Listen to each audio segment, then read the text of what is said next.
Welcome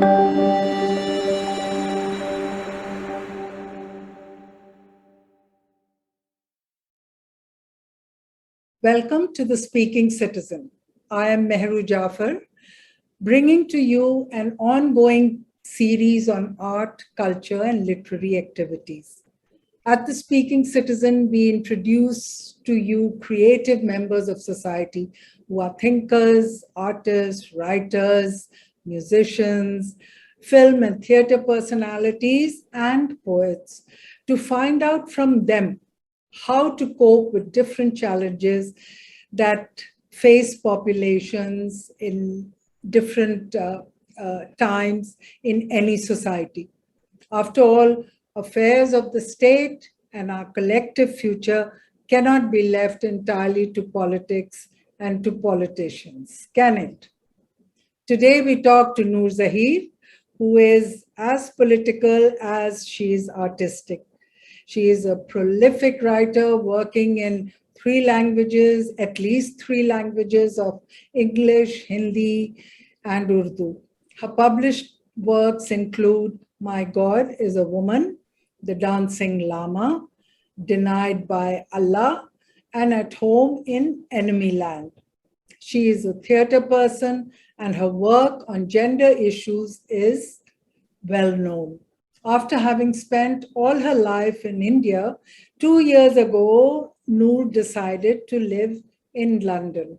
I have been wanting to talk to Noor Zaheer ever since I heard that she was present at a meeting held in London early last month at the same restaurant where the founders of the Progressive Writers Association used to meet between 1934 and 1935. Noor is the youngest daughter of Sajjad Zaheer, founder of the Progressives. Sajjad had designed the manifesto of the Progressive Writers Association nearly 100 years ago in London. And what a powerful role the Progressives ended up playing in getting artists, poets, and writers to inspire a massive people's movement that not only strengthened the freedom struggle against colonial rule, but in the end also gained freedom for us. Today, I want to know from you, Noor Zaheer, the significance of the meeting you had in London, I believe in the same Chinese restaurant, sitting perhaps on the same seat as your illustrious father with contemporary progressives. What were you doing there, all of you? Yeah, thank you very much, Mehru, for thinking of the progressives and thinking of me to talk about it. Thank you, the citizen, for having this conversation. Regarding why we were there, I had been, ever since I looked through Abba's diaries and found that there was this one cafe where the students who were in the Lincoln Inn called at bar, before called at bar, and they used to meet and discuss, and mainly discuss the freedom of India, the struggle going on there. This was early 30s. And then he mentioned the name of the cafe as Shafi Cafe. And he also mentioned very warmly that this was a place that served almost India-like kebab. And one could sit over just a cup of tea or a cup of coffee for as many hours as one wanted. Shafi Sahab was very kind and would not ask these students to vacate the seats. So I had been looking for this restaurant even in my last visit in 2006. And then again in 2019, I was fortunate that I found the place, the rough location, but not exactly the restaurant, because it was no longer the Shafi Cafe. It was now called Rui and was a Chinese restaurant. So naturally, I didn't understand, and I just went up and down the road looking for Shafi. But then, thankfully, Iftikhar Arif Saab also was the well-known poet, was in London at that time. And he said that let's ask some of the restaurants what their earlier owners were, who their earlier owners were, and what they were called. And then we came to know that Rui was earlier something else, and then before that was Chapi Cafe. So it has changed hands thrice. What ideas did you exchange, with contemporary progressives? Yes, you're right, Mehru. The worry is very much there. That concern is very much there that we are going through very hard times. And it is, we were basically talking about how to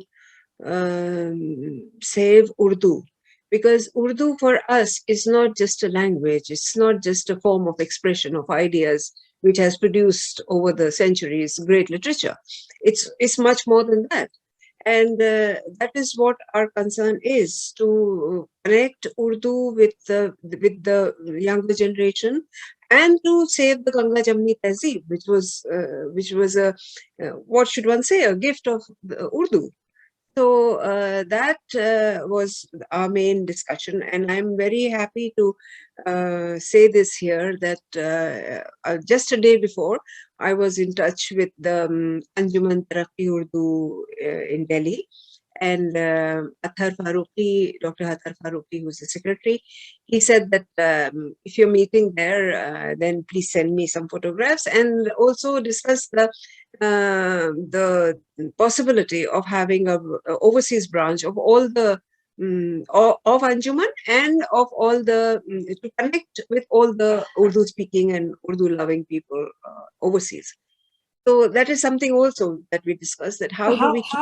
How do you tell viewers, how do you see Urdu trying to save the Ganga Jamni Tehzeeb? Because this is under terrible assault, this way of life. So how is Urdu going to do that? Yeah. See, there are two, as I see, there are two aspects to it. One is that when one looks at earlier similar onslaughts on culture, one finds that whether it is Third Reich or whether it is any kind of racism and fascism which was promoted politically. Even the Cultural Revolution. Yes, yes, In yes. We find that over the decades, it has left not a single footprint. We do not find a good playwright, a good painter, a remarkable poet who has been a rightist. So that is, I think, one of our most important aspects that we should be concentrating on. The second is that Urdu is, as a language, so popular that it's not going anywhere. If you were to see films, Bombay films, you would find that they're full of Urdu, even though they're not written in the Urdu script, in the Nastalikh. If you were to read up history, you will find so many important preserves within the Urdu language that people are now discussing and talking about. You do not move away. You cannot possibly move away from Urdu. So what one has to do is to write more in Urdu, read it out, explore other ways of reaching out Urdu to the people. Maybe have more drama in Urdu, maybe have more radio plays in Urdu. And radio plays is no longer All India Radio or BBC. Radio plays channels are all over, and YouTube is full of them. So maybe use that. It is important for me to save Urdu if we want to save secularism. So tell me, this is a personal question perhaps, but are you able to better continue working in publishing, theater, and your engagement and activities with the communist politics? And are you able to function better in London than you did in Delhi? Well, that was the main reason of my moving here, because I felt that I could connect more with people, I could work more, and maybe reach out to a different set of people. That was one. And also reach out to countries that we have, for no rhyme or reason, been treating as our enemies. There is work happening in Pakistan, and we either do not, in India, do not hear of it, or we do not know of it. And both ways, politically they're not very different than us. The right has risen there over the last 5 or 6 decades, and the left has kind of receded. So problems that they are facing, the political workers facing there, are very much the same as we are facing, you and me in India. So it is a possibility to build bridges here. It's a possibility to have discussions here. It can be done that we what was happening here, that most of the political ideas were being generated here and then planted in India and later in Pakistan. It can happen again. So it's just an effort. I don't know how successful it would be. We have the left, or the progressives, or the liberals, have over the decades seen too much fault with each other within the group. And that has led to factions growing and distances increasing. I think it's time to now work on unity, and that's not just political unity, not just that happens during elections, and it's supposed to get you more votes. It's something that has to be projected all the while. And I think that is happening already. I mean, the number of people, I know there have been some people who have, cynically pointed out that if so many people were. Today, also, our country and perhaps the world is in the grip of total economic and political matters gone astray. So, do you think a cultural movement, because after all, the progressive writers movement was not just a movement of writers and poets, it was song, dance, drama, Uday Shankar, and all the IPTA theater people, Kafi Azmi. So, do you think a cultural movement, a people's cultural movement, can fill in the gap which economic and political activities of the day are unable to perform? Well, culture doesn't cannot replace the need for 3 proper meals a day. It will, and economics, especially globalization, has to be, I think, rethought.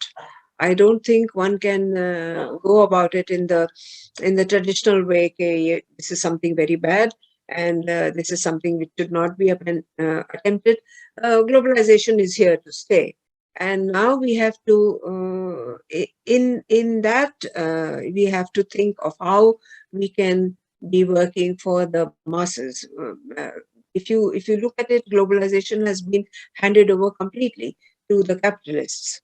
And they're the ones who are investing money, and they're the ones who are exploiting. So that all the struggle that happened of, an 8-hour working day and women rights and labor rights and so much of days off and etc. is all gone. You, in factories, you now find people working for 12, 14 hours. You see them living in eight people in a room. So all that the struggle had been launched for has been taken away by globalization, whereas it should have been the reverse. It should have brought better living conditions for the developing world, where the job letting was happening, where people were, big MNCs were taking their factories to. But that is, I think, a failure of the trade union movement, that they never, for example, if we were to talk about the SARC, they never explored it on a common platform. That, okay, we will not allow, many MNCs are coming good, but we will not allow them to go labor shopping. They are not going to put up a factory in India because they're getting cheap labor, and then move it to Nepal because it was cheaper there. So we will have fixed rates for workers all over the SAARC countries, say, just say, or maybe even three countries, Bangladesh, Pakistan, and India. So, we will not allow that kind of exploitation. I think we have to revisit globalization with that, And so a that, lot of self-reflection yes, among the self-reflection we progressives, have to do. the liberals, Yes. and the left-thinking population of societies. But from the writings of Mulk Raj Anand, Noor, if you remember, and the writings of Sajjad Zahir, two founder members of the PWA, we know that the progressive cultural movement, a lot of it, in India was inspired by what was happening in Europe at that time. What are intellectuals in London like today? What is said in London today about the way Indian society is? I have been in touch with the Labour Party, and not with the Conservatives so much, except for just a couple of exchanges. Of course, COVID also has seen to it that a lot of exchange is not possible. But Labour people are pretty worried, and they are not able to understand how a society, a country that takes great pride in calling itself democratic, is doing this to a particular community, is doing this to Kashmir, is doing this to the tribal regions. They have no To its plan for own environment. country. Yes, yes, is their own country, and why is the most recent meet was that supposing all the educated Muslims were to begin migrating, how was Europe going to handle it? How was any area of the world going to handle it? So we have to see to it. Europe is, and Labour Party is very aware of the fact that the migration from the Muslim countries, Islamic countries, has been happening because there was a war which was basically incited by the West.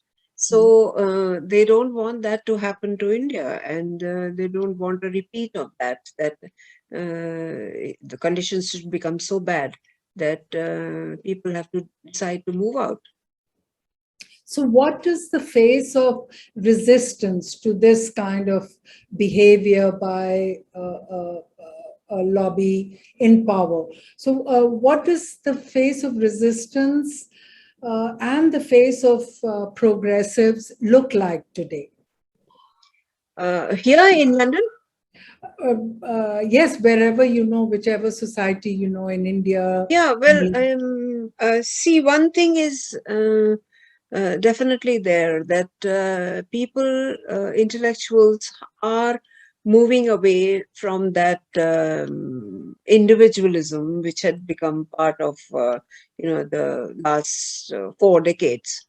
So they now want to work in groups, and you see a reflection of that in group poetry recitations, where it's not just different poets reciting their work, but there are two poets and a musician and a story writer and a play, and they're doing something together. So that's the first thing, that my form is not just my form, and it's not just an expression of me as an individual. That is then moving to a political debate within smaller groups. The left here, as everywhere else, is fragmented. But there has been an exchange within them, and also the Labour Party has accepted that this is not the time, maybe, to think just Labour. We have to think of other like-minded groups and parties, and maybe reach out to them and build up a unity, a united front. That is going to definitely reflect on the arts, because arts has been political, I think, since the Third Reich, since fascism was accepted as a form. Of course, it has been against imperialism as well. Gorky was doing that, and Tolstoy was doing that, and so that is a possibility that seems very close, very near. And what we have to do is to work on it and see that it comes about, not just give it up as a bad case. If we meet a few, we are unsuccessful in the initial stages, but just to keep on. Because to be very honest, there's no other way. You just have to do it. Yeah.